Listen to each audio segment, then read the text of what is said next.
Welcome to the Avro Heritage Museum podcast.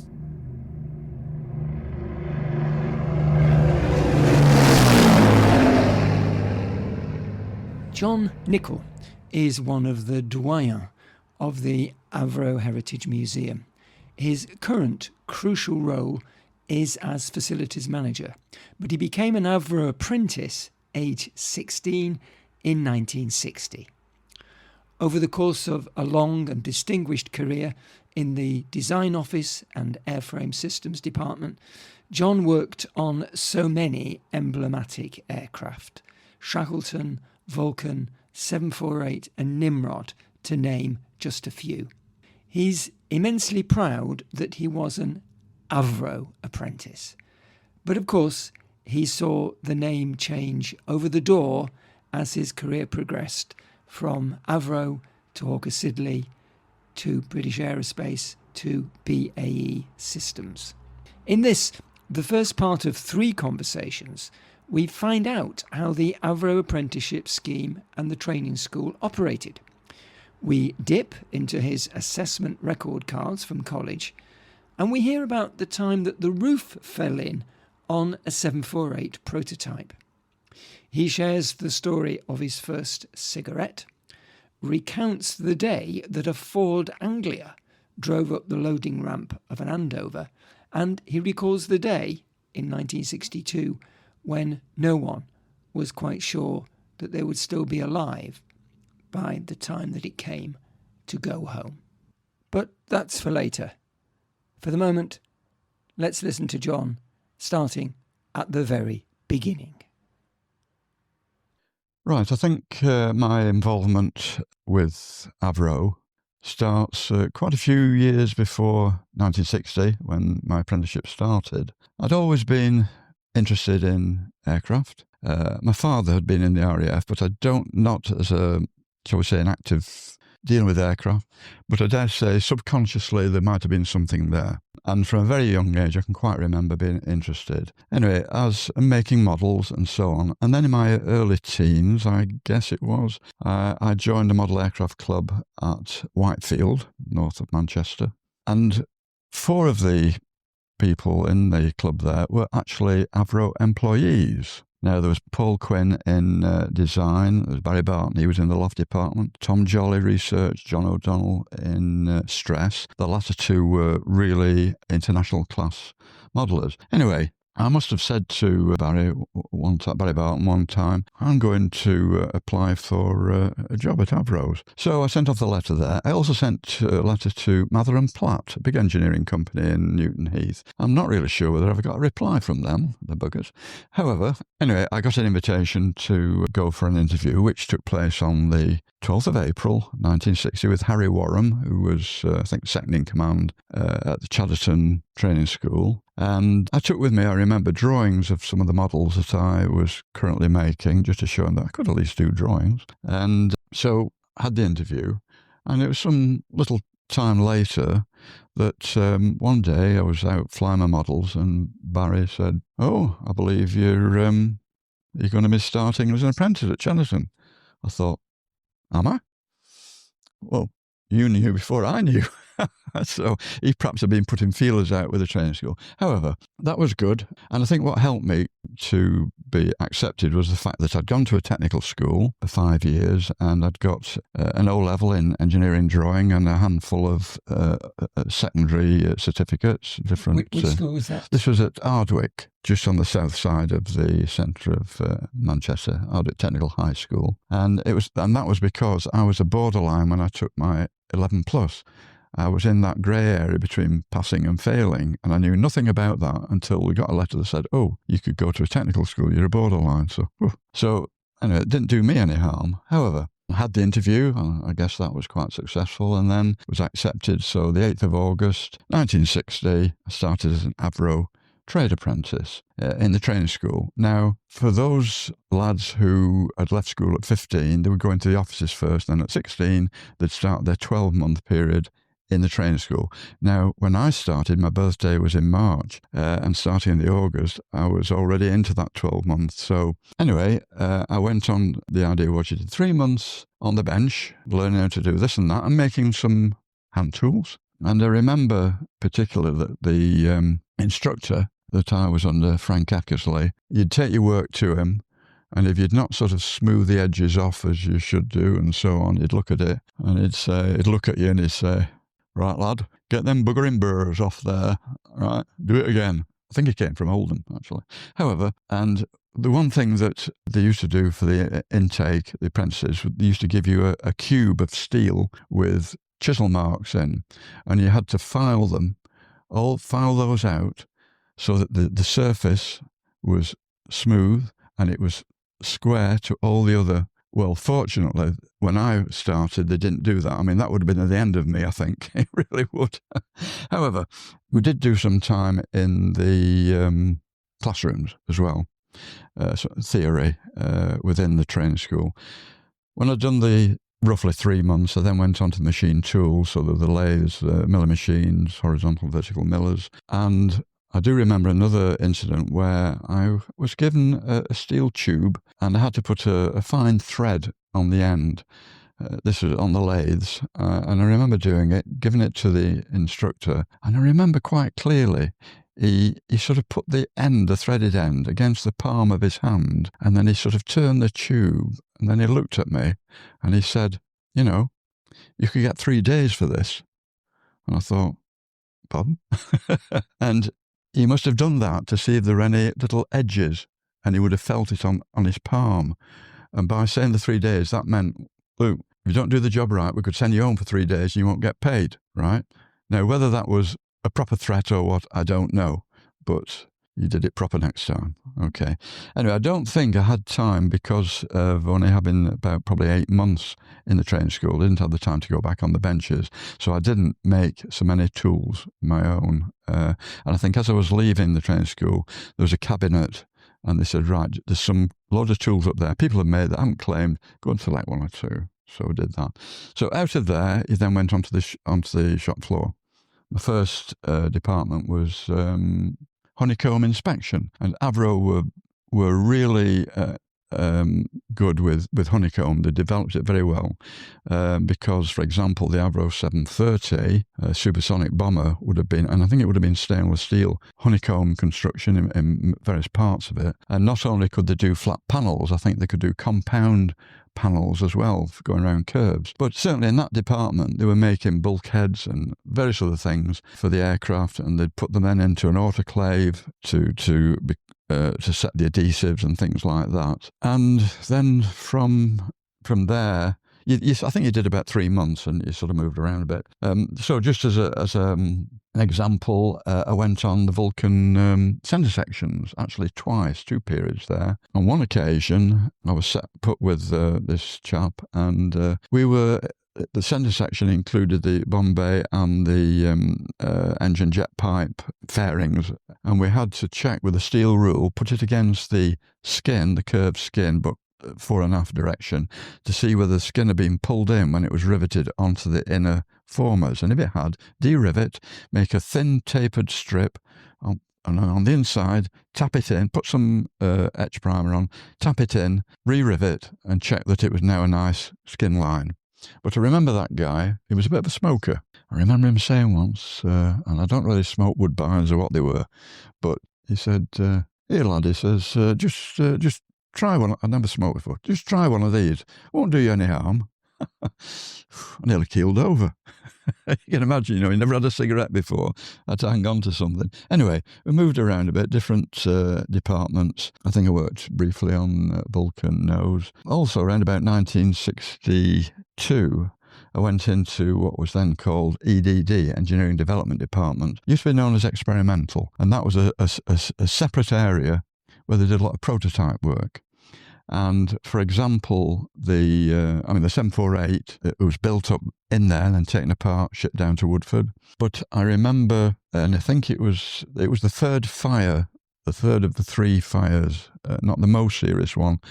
at Shackleton, which affected EDD. And I remember part of the roof structure came down and partially crushed the fuselage of the second prototype 748, Gary, as we're known at Garay. They repaired it, and it served for absolutely donkey's years as a proper airplane. Where else? Oh yes, detail fitters. And so you're on the bench and you were doing sort of multiple things. But I remember one job which, oh dear God, they were access panels for the Blue Steel missile, and they were about a foot square, curved, maybe about an eighth of an inch thick, and you had to radius at the corners, and you had to hand file these, for God's sake, with a rough file till it dropped into this jig. Oh, that was an awful job. It was awful. And in fact, I'm not sure whether I was looking forward to block release coming along so I could bugger off to college.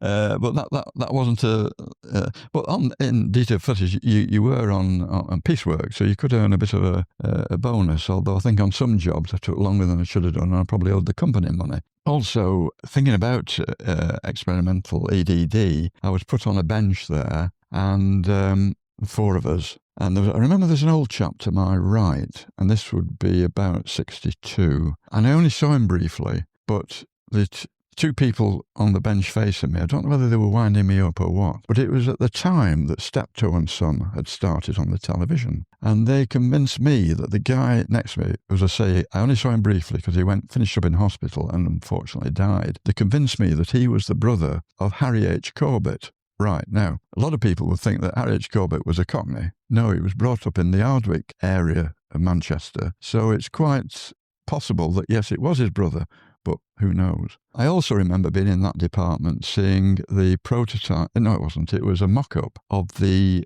780 aircraft, the Andover C-1, the rear-loading military version of the 748. And I remember quite clearly seeing a guy who worked up on the balcony, Johnny Binks actually he was called, worked for Joe Rimington, and driving his Ford Anglia, his 105E Anglia, up the ramp, just to show that it could be done, where normally you might have driven Land Rovers, that sort of thing, which you could do. I even remember the registration, HEK2. You know, memory is a strange thing. I remember on one occasion, I was walking across the floor towards the training school, I think, and I bumped into one of my apprentice colleagues, Joe Cooper. Oh, hello, Joe. Where are you going? Oh, going to the training school. Oh, so am I. We'll walk together. So we're walking down the shop floor. Who should be coming the other way? Harry Dobson, works manager, one of the sons of Sir Roy, right? That's Sir Roy's son, right? Yeah. I mean, I think 2 of his sons had died during the war. But anyway, Harry was the general manager there. So, oh, dear God. So he's coming the other way. And, of course, he spots us 2. Right. What you 2 up to? We're just going to the training school. Yeah. Right. On your way. Right, you see. So off we went. And I think afterwards, if only it hadn't been Joe Cooper, it had been one of my other friends, Mike Harrison, we'd have got away with it because Mike's mother was the secretary to Harry Dobson. But knowing Mike had one positive thing, Mike Harrison. He and his mum and dad used to go down to Sir Roy's place near Beaumaris, overlooking the Menai Straits, and they took me one weekend to stay at Sir Roy's place. Sir Roy wasn't there, his housekeeper was, but you know, it was a nice thing to have done. Yeah. Anyway, that was, I'm trying to think now, any other, I think one of the last departments I was in was spares inspection at the far end of the site at Shackleton. And it was at the time of the Cuban crisis in 1962. And the ships with the missiles were on the way to Cuba. The American Navy were there. I don't think so, you know, and was getting in touch with Khrushchev and the rest. And seriously, we didn't know whether World War III was going to kick off that day and whether we were going to go home from work.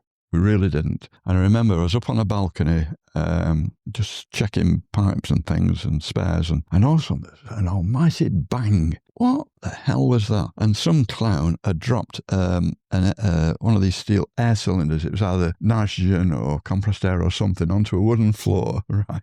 Now, whether they were messing about or what, we thought, is this the end of the world? Or it was such a loud bang, but it wasn't. And of course, everything sorted itself out. Now, I'll just say a little bit about the process department.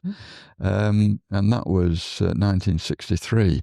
And I was put with a guy called Martin Holbrook. Nice chap. And he was very interested in gliding, as indeed I became. I did quite a bit of gliding at Woodford.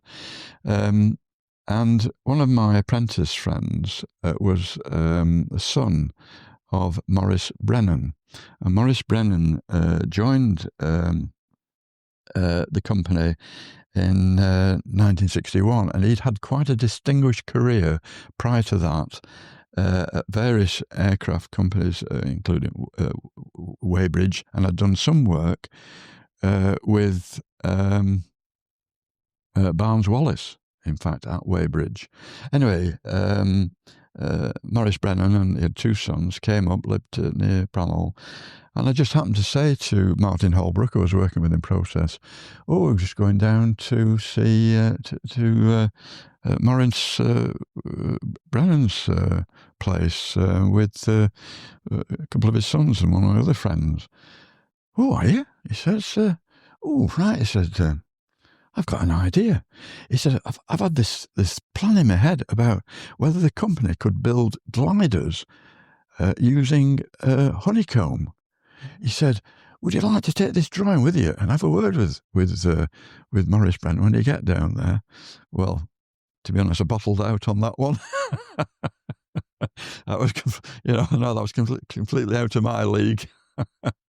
But no, that was Maurice Brennan, and he became director and chief engineer involved with the 748, and he got involved with Nimrod and so on. And then eventually he moved on some years later. Anyway, from doing the circuits of the shop floor, then later on in 1964, got moved to the main drawing office at Shackleton and put on the hydraulics group under Charlie Huntley, who was the section leader. And that section, well, originally during the Second World War, had been involved with altering the hydraulic system, I think, on the Lancaster, associated with the upkeep mines. Virgin Chassis, yeah. But of course that was then. So 1964, and I think the first aircraft I worked on hydraulics route was again on referring to the 780, the Andover C1 hydraulic system. And I think did some of the oxygen system, because they did a nav trainer version for the 748 for the Australians. I remember doing some of the oxygen system for that. But then in 1965, we were all moved down to Woodford. But I think if I might just wind back, if I may, thinking about pre-starting at Shackleton, I might have been in my early teens, but I remember somebody that went to the same village junior school as myself, Stephen Thompson. Turned out his father was a draftsman at Shackleton. And I remember when he said that, and I thought, I could do with some of that. I thought, that sounds interesting. And I think that set me thinking, And it was a very respectable job. Yeah. I remember yeah. I was sort of teenager in the 60s, and people who were draftsmen, it was, that was... Oh, yeah. Yes, it was. I mean, in those days, when you're young, what did you want to be? Oh, I wanted to be an engine driver. Or what is it? There were sort of very limitations. But I think when you sort of get a little bit more mature, and you worked in a drawing office and a design office and doing bits of things. It might have been plays, it might have been anything else, but yes, there was a degree of respect, I think. Okay. But that was a little bit of a trigger to me thinking about. I can't remember what I knew about at that time. What did I know about the company? You'd have thought, of course, information wasn't the same then. So easily accessible. Except it was a name. Oh, it was a name in the Northwest knew. Oh, absolutely, yes.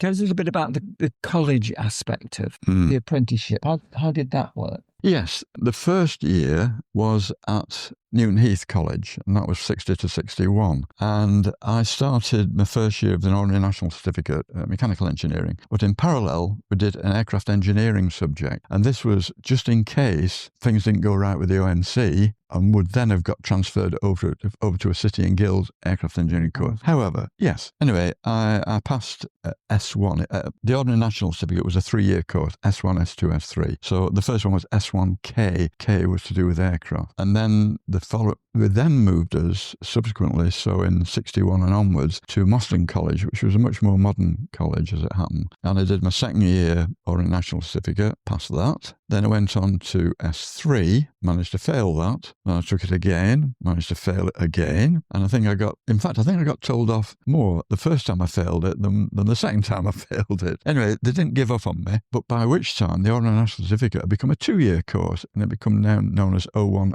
02. So I slipped into 02, the final year, and managed it. I got through, plus various endorsements and so on. And then I did a City and Guilds mechanical engineering technician's course, which was 5 years, but I jumped in at year 4. I passed that, but for the full tech cert, the 5th year would have had to have gone to Openshaw College. But then I thought, I'm getting a bit old for all this. So I sort of bailed out of all this further education. And by which time, I don't know what, I was probably about 21, 22 years old. I thought, I've had enough. So, and you've got some of your records. Oh yes, I've got just talk records there. yeah. It's well, on an index card, isn't it? It is, yeah. It does say HNC. But no, that was ONC, actually. And this is Moston College, yeah? Moston College, it started, yeah. So I'm from Moston, so I do know Moston College. Right, so 66, so S1K, there it was, pass. S2, I don't know what that means, BR, pass. And then 62 to 63 became S3, the 3rd year of the ordinary certificate, fail. 63, 64, S3 again, fail again. And then 65 to 60, 66, 64, 65, 02 stroke S3. So it's like the equivalent of the 3rd year ONC, which I then pass. I've got some maths 51, applied mechanics 64. Oh, goodness. Needless to say, this is all handwritten, of course. It was indeed. Long before. And 65, 66, MT4, that was the mechanical engineering technician's course. Oh, wonderful. And then that's... Now, that was, that's really what the things that you would have done in the training school. So preliminary fitting, advanced, centre lathes, capstans, milling, shaping. Which I squeezed into 9 months because when I got to my 17th birthday, they chucked me out into the... we see here, John, it's got AV Rome Company over the top, but it's been overstamped, hasn't it? Overstamped. Hawkins Hill Aviation, Avro Whitworth Division, and that would be 1963. So I was, I'm very proud to say that I was an actual Avro apprentice. Yeah, not a Hawker Siddeley one. No. I was an Avro apprentice. And there's not many of us left. No. There's not many of us left for obvious reasons. There's nothing on the back. But this was work experience. So training school, inspection, assembly, detail fitters, engineering development. Oh, manipulation. Right, that was a department where they used to have, for example, sheets of aircraft skinning, aluminium alloy, and it was a massive machine. It had big jaws at each end, and it would grip these big sheets of alloy, and it would pull and lower down over to probably a wooden mould almost, so that you got often compound shape, maybe parts of the wing, fuselage, that sort of thing. Now, as an apprentice, one of the things we had to do was that when they'd done that, some of these skins got very, very fine scratch marks on them. So what we had to do, we were given this tool. It had a wooden handle, just a few inches long, and then on the end, projection with a steel, very, very polished steel ring, about 1 inch diameter. And we had to get these skins, get on our hands and knees, and put some oil on these scratches and rub the scratch to blend the very, very fine undulations of the metal, blend it in so it wasn't a stress razor, ultimately, right, where fatigue could cause a crack to develop. So you just ease the metal back to perhaps how it was. And that was a bit of a job. I mean, just looking back to those very early days in the apprenticeship, were there things there that really did stay with you for the rest of your career, as really important things you learned? Because sometimes people, they do education and courses, say, I never really used that. But I wondered whether there were some things that you thought, that stood me in good stead. Well, for the rest of I mean, career. I think I was a little bit sort of handy with hands. as a 16-year-old, I was making odd things, but nothing to the scale of what you did first into the training school, and certainly getting onto machine tools, which the only experience I suppose was at the technical schools I went to. Yes, we did metalwork, but nothing much more than the lathes. And in fact, that was the other GCO level I took, which was metalwork, and blooming failed that. But yes, the experience in the training school of using the milling machines and the lathes particularly. And then getting out onto the bench, out onto the shop floor detail fitters, EDD, engineering development department. Yeah, you just had to do things right. It was a good... Yeah. Oh, yeah. I mean, you were doing all sorts of things, and it had to be right because it was all inspected. You had to work to drawings, and it stayed with you. Somebody said, who was also an apprentice, I think it was Steve Barron, quite a long time after you, but he made the point, you've got to get it right, because with aircraft,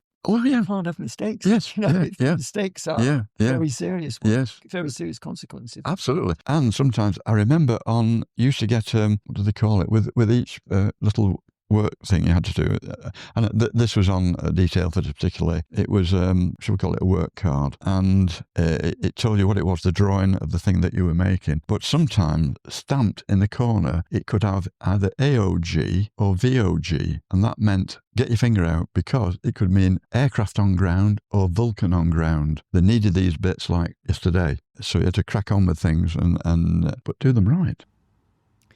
Next time, John will tell us all about the move from Avro Chadderton to Avro Woodford. Thank you for listening today, and do try and join us for another episode of the Avro Heritage Museum podcast. Bye-bye.